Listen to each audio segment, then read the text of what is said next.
In this video, I'm going to show you the 100 most common English verbs, and we're going to make a few observations about the list. Before we start with those observations, let's do a few reminders. Very quickly, what are verbs? Well, verbs are words that express physical actions, like to jump, mental actions, like to think, and states of being, like to be. Hopefully, you're very familiar with this. Most of the verbs on the list I'm going to show you are physical action verbs, but lots of them are not. Some of them are mental actions and some of them are states of being.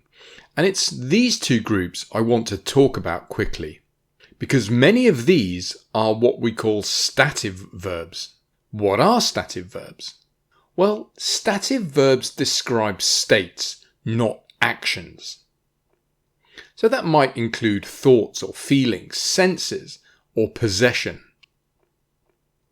Under the thoughts category, the list includes know, think, remember, and understand. Under the feelings category, the list includes hate, like, love, want, and hope. Under the senses category, hear, feel, and appear. And under the possession category, include and have. So these are stative verbs, not action verbs. So keep an eye out for those when we do our list. Okay, let's clear this and get the list up.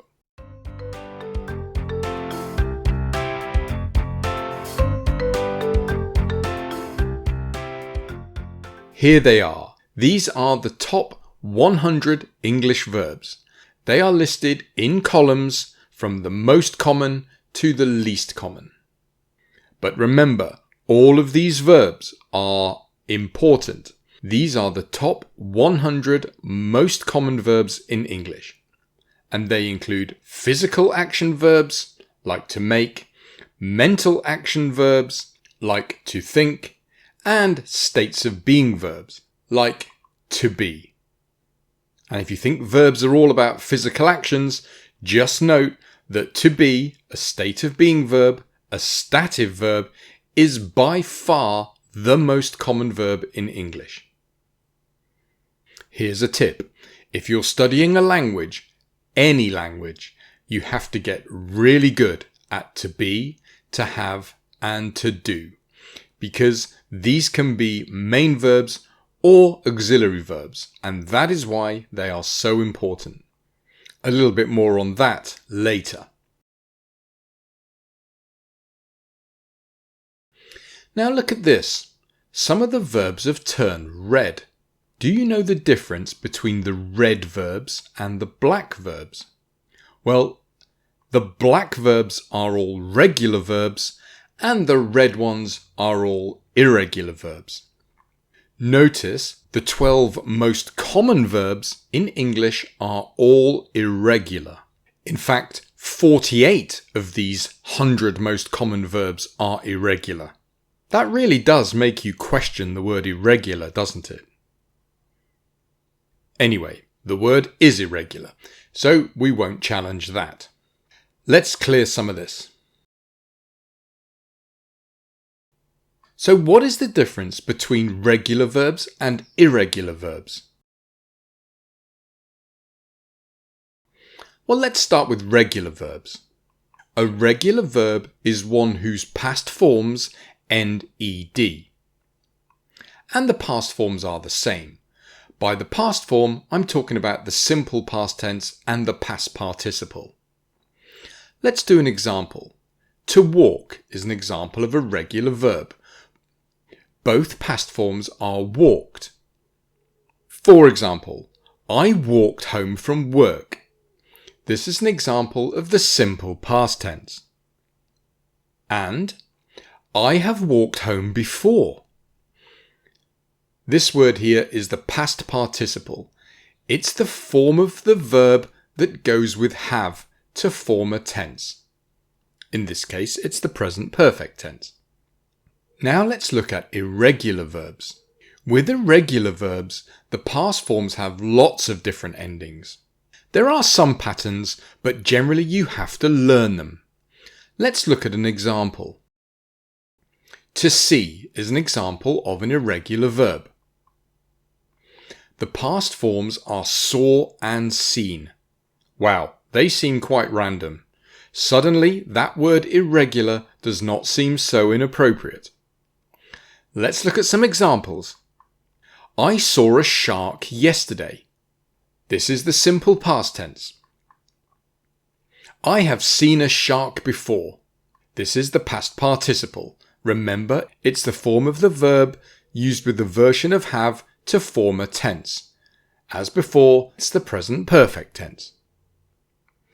Okay, that is the difference between regular and irregular verbs.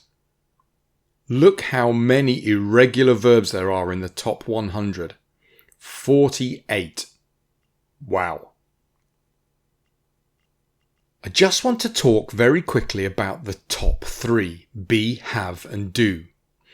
These are extremely important. These can not only be used as main verbs, but also auxiliary verbs. Let's talk quickly about auxiliary verbs. Here are our verbs, to be, to have and to do. Here are the different forms. These are the different forms of to be, the different forms of to have, and the different forms of to do. When used as auxiliary verbs, these verbs are used to show tense, mood, or voice. That sounds quite complicated. Let's do some examples. Let's start with tense. Look at this sentence. She had eaten the cake.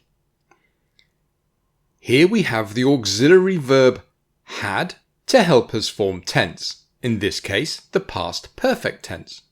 They were lying from day one. Here we have the auxiliary verb were helping to form tense. In this case, it's the past progressive tense. Next, let's do mood. Did it work? Here we have the auxiliary verb did used for the indicative mood. That is the mood used for a statement or a question. Clearly, this one is a question. Do walk carefully. Here we have the auxiliary verb do, and it's used to form the imperative mood. The imperative mood is the one used for orders, commands. Next, let's look at voice. The voice of a verb tells us whether the subject is acting or being acted upon. Let's look at this example. The fox was seen by the farmer. Here we have the auxiliary verb was being used to form the passive voice. The passive voice is the voice used when the subject is being acted upon by the verb. We have a whole lesson on this. The point is, these verbs, to be, to have, and to do, are very common, the most common, because they are also used as auxiliary verbs. I will leave a link in the description to a detailed video showing how to be is used as a main verb and an auxiliary verb. Anyway, that is why these 3 verbs are so important. Let's clear that. Now, I'm not going to go through the meaning of all of these verbs or give you any examples, because their meanings and examples can be found on the website, and there is a link in the description to that.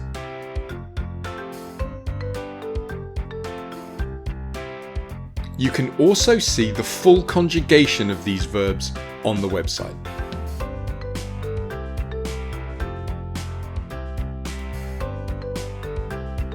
You can use this list to prioritize your learning or teaching of English verbs.